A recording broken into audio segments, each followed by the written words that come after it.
Perkenalkan, nama saya Wildan Firdausi Ardiansa, NPM 222019104. Perkenalkan, nama saya Fernanda Setia Putra Abdullah dengan NPM 22201091051. Hai, dan perkenalkan nama saya Riko Tomboti dengan NPM 22201091062. Pada kali ini kami dari kelompok 9 berkesempatan untuk dapat menjelaskan terkait teori pengembangan organisasi dari mata kuliah perilaku dan pengembangan organisasi. Baik, kembali lagi bersama kami kelompok 9 yang dalam hal ini akan membahas bab 9 terkait dalam perihal transformasi organisasi dalam berbagai strategi intervensi, dan pastinya kami juga akan mengulas terkait beberapa subbab instansi yang terkait dalam bab ini dalam mata kuliah perilaku dan pengembangan organisasi. Membahas terkait transformasi organisasi, bisa kita pahami bersama bahwa Indonesia merupakan suatu negara yang memiliki organisasi dengan jangka waktu yang terhitung bukan sebentar untuk berevolusi untuk menjadi organisasi yang baik. Dan kita ketahui bersama bahwa mahasiswa saat ini adalah tolak ukur dari kepribadian bangsa untuk mencetak generasi emas, yang dalam hal ini kami akan membahas terkait transformasi organisasi. Transformasi organisasi memiliki 3 subbagian yang akan kita bahas dalam hal ini. Yang pertama ini adalah diskontinuitas lingkungan. Bagaimana dalam lingkungan ini bisa menciptakan berbagai macam strategi dan juga berbagai macam kolaborasi yang diberikan dalam satu kaitan yang sama untuk membentuk suatu kausalitas yang dirasa optimal dan maksimal. Dan dalam hal ini juga mengimplementasikan bagaimana mahasiswa dapat memberikan imunitas yang bagus dan maksimal ketika dia terjun ke dalam berbagai macam organisasi. Poin yang kedua, yakni adalah perubahan yang bersifat revolusioner. Revolusioner adalah suatu bagian yang tercipta atau tercetus dengan pikiran atau pemikiran cepat dan dinamis. Dan pastinya bagaimana dalam revolusioner ini kita dapat memberikan impact yang sebaik-baiknya dan juga sebagus-bagusnya, halayaknya bagaimana Indonesia goes to international to be best organization. Jadi bagaimana dari pemerintah, kemudian dari berbagai macam dewan yang ada di Indonesia, bagaimana juga cara untuk bisa bekerja sama dan menciptakan nilai yang optimal sesuai dengan perilaku-perilaku yang ada dalam Republik Indonesia itu sendiri. Dan yang terakhir adalah perubahan untuk pendekatan mewujudkan berbagai macam perubahan yang ada di Indonesia. Bagaimana kita bisa mengetahui masalah yang ada, resolusi yang ada, dan terciptanya seluruh bab untuk kita komprehensifkan menjadi suatu hal yang kompleks. Maka dari itu, marilah kita untuk selalu mengembangkan perilaku organisasi agar terciptanya suatu nilai organisasi yang optimal dan menghasilkan mahasiswa yang beriman. Kultur organisasi ialah yang mencakup nilai-nilai yang mempunyai makna yang sama bagi para anggotanya. Artinya, kultur organisasi merupakan penggabungan antara gaya kepemimpinan manajemen puncak dan norma-norma, sistem nilai, serta keyakinan para anggota organisasi.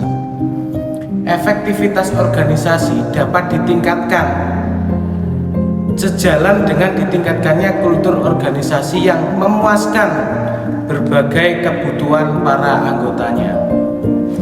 Salah satu unsur penting dalam perubahan organisasi dan kulturnya ialah penciptaan suatu visi.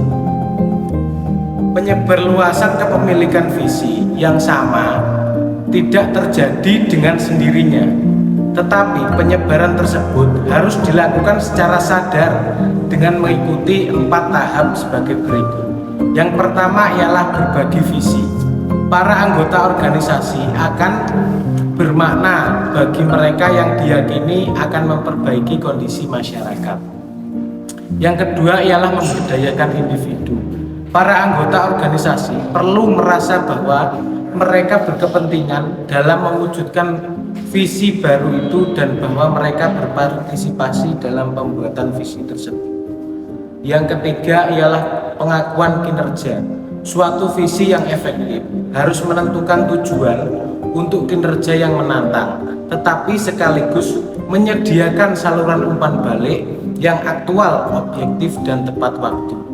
Yang keempat ialah menghargai kinerja suatu visi dan kultur, menuntut kepekaan tentang interaksi antara perubahan yang perlu dilakukan dalam rangka pelaksanaan strategi baru dan kultur organisasi.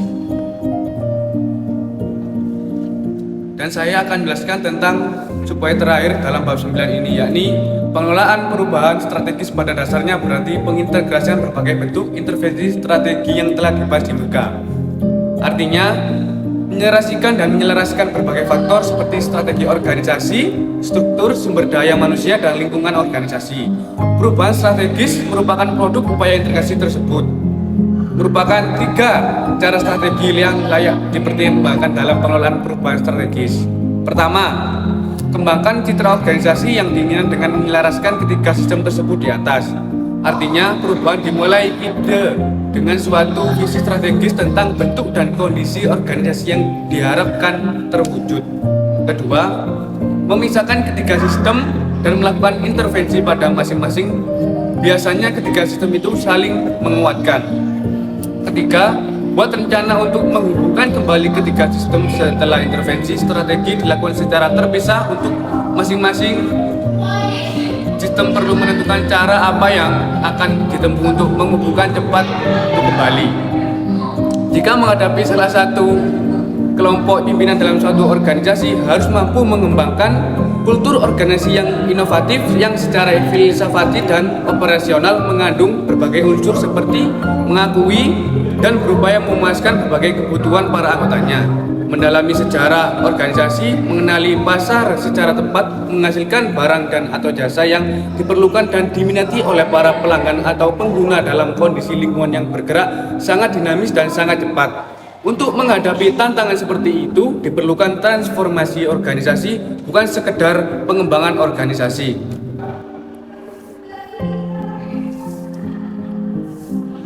Dan kali ini saya akan menjelaskan tentang kesimpulan pada bab 9 ini adalah jika menghadapi salah satu koordinasi di atas kelompok pimpinan dalam suatu organisasi harus mampu mengembangkan kultur organisasi yang inovatif yang secara filsafati dapat operasional mengandung berbagai unsur seperti mengakui dan berupaya memuaskan berbagai kebutuhan para anggotanya, mendalami sejarah organisasi, mengenali pasar secara tepat, menghasilkan barang dan atau jasa yang diperlukan dan diminati oleh para pelanggan atau pengguna dalam kondisi lingkungan yang bergerak sangat dinamis dan sangat cepat. Untuk menghadapi tantangan seperti itu diperlukan transformasi organisasi, bukan sekedar pengembangan organisasi. Terima kasih. Sekian dari kami. Jangan lupa berorganisasi Sudah prestasi untuk negeri. Wassalamualaikum warahmatullahi wabarakatuh.